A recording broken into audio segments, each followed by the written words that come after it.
we need to create an intimate atmosphere because I don't want to be desexualized. And by desexualized, I mean like, oh, that's my girl that is a friend, or that is my sister in Christ that I have no romantic interest in because she has now cut herself off so much that it's hard for me to see her in a romantic way. Dedication, preservation, take a look inside, do your salvation, do every good work, it takes patience, like a butterfly.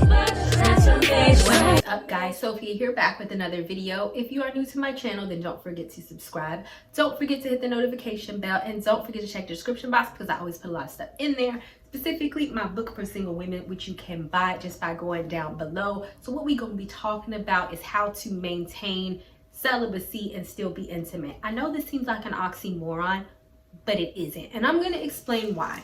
So as you guys know, I have been celibate now for 6 years. This year, later on in the year, it will be 7.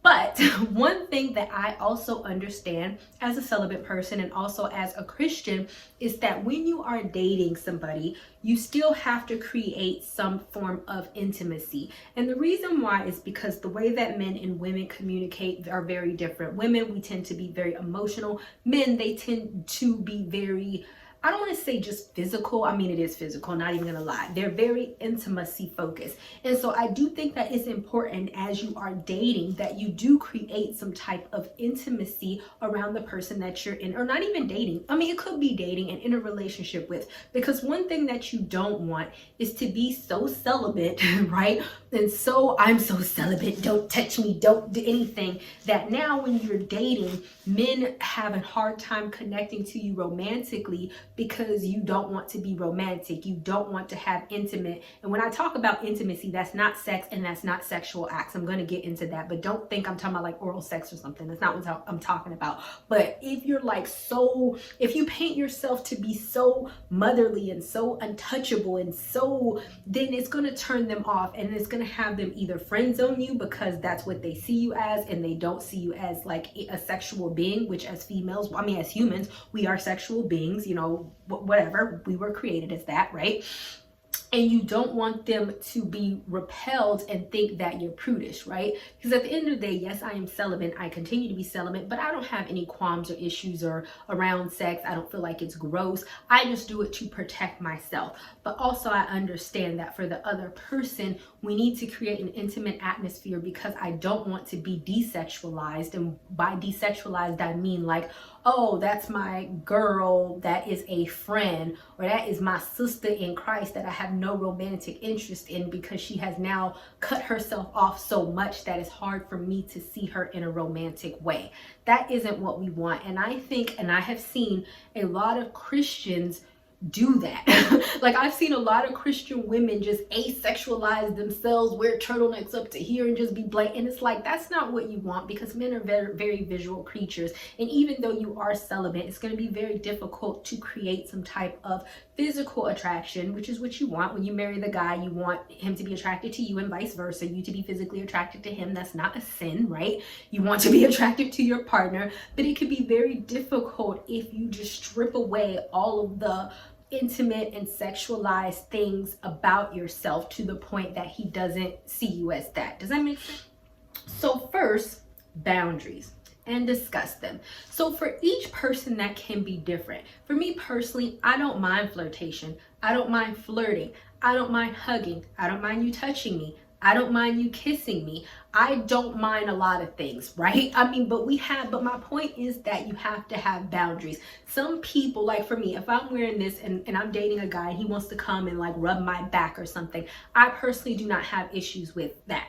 Some women do, right? But whatever your boundaries are, I think that you need to discuss them, and you also need to help your partner feel heard and vice versa. Because if he's celibate, which I hope y'all are, if y'all are in a relationship, he should be, right? Who else is he messing with? And you're celibate, then you both need to talk about what can each person do to maintain the boundaries of that celibacy, but also allow the person to feel wanted. And so I recommend the 5 love languages. I will put that down in the description box, because for some people, giving, and this is what I mean by intimacy, if your love language is receiving gifts, and you say, oh, you know, receiving gifts or giving gifts really makes me feel loved, and he does that, then that's not like, oh, I'm squeezing your breast or something sexualized, right? But it's also an exchange of, oh, I got you this gift. And maybe for him, oh, can I massage your back? Or, oh, do you want me to bake you a cake? I don't freaking know. Whatever the love language is,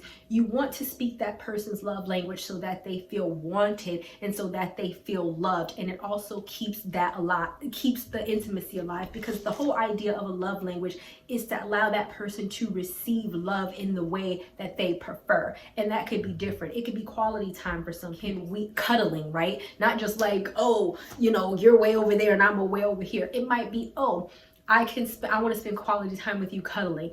And for each person, y'all need to discuss what that is. Is it okay for you to sit in my lap? So that nobody is thrown off, but you're still allowing each other to speak the same language so that each person feels intimate in the relationship, if that makes sense. The second is that celibacy should have an end goal.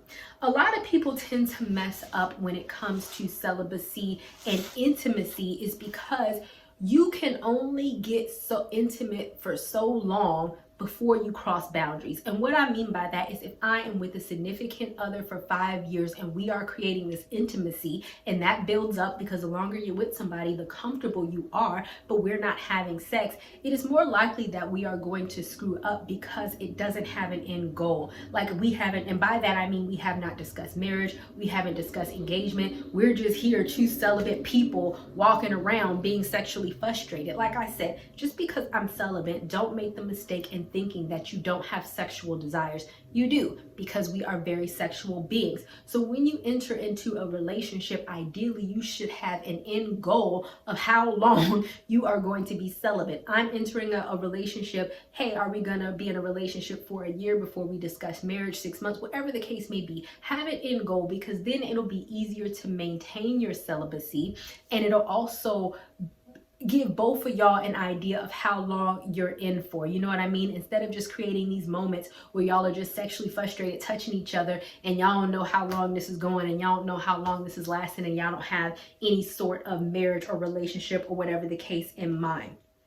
The next is that create intimacy and don't be scared, because a lot of Christians, especially when it comes to celibacy, and I kind of explained this in the beginning of the video, is that they are afraid to create intimacy because they are afraid of what intimacy does. What I'm trying to say is, it's very rare for me to be with somebody and we have not created any intimacy between us at all, and that we're just gonna get married and we're gonna have passion between us, right? It's okay to explore that passion within a healthy realm.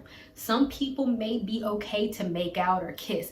Some people may feel like, oh, I don't want to. Some people may be okay to hug and rub or whatever. Some people might not feel like that's okay. Some people might feel, okay, hey, do you want a massage? Or like, I'm okay. Like if I'm with a guy and I say, hey, do you want me to massage your back? I'm okay with that. And I don't feel like I'm going to break my celibacy. But I also understand that these sort of touching things, it helps create bonding and intimacy between us both, right? And I'm not fearful of that. I'm not fearful to touch you. I'm not fearful to lean up against you. I'm not fearful to, cuddle with you. I'm not fearful of any of these things, because I also understand that this helps us connect in a deeper way, so that when we do move forward in the future, we can ensure that there is passion between us. So however you create intimacy, remember that the goal is to still have passion for one another. You should want to sleep with one another. Just because you're holding off doesn't mean that, oh, I have to hold off so I don't want to sleep with him.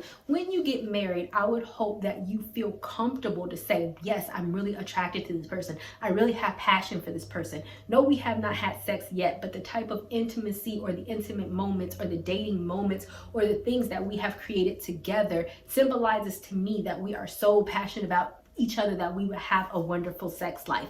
Where people get that confused is in the dating phase. If you shy away from it way too much, then it's like you're not talking about it, right? You're not talking about intimacy. Like for me, if I'm talking to a man, just because I talk about sex, and I don't mean phone sex, that's not what I'm talking about.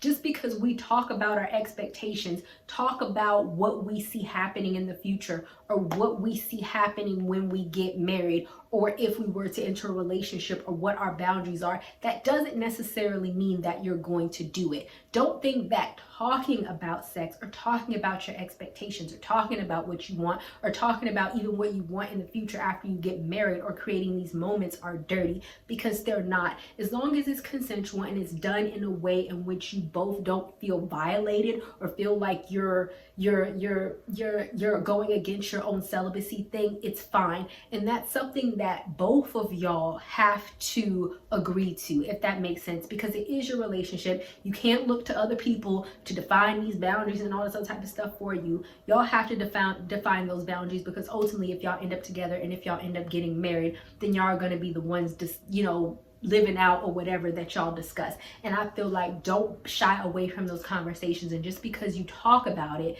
doesn't mean that it's dirty, or that you have like violated some boundary. Makes sense. All right guys, thank you guys so much for watching. I will talk to you guys another day, another time. And so yeah, bye. Not ready for the show to end? It doesn't have to. You can head over to my site where you can read hundreds of articles. And also you can feel free to shop my store where I have all of my products for sale. And last but not least, for even more video content, feel free to visit my YouTube channel where I talk about a wide array of content. Thank you guys so much for tuning in, and until next time, stay blessed.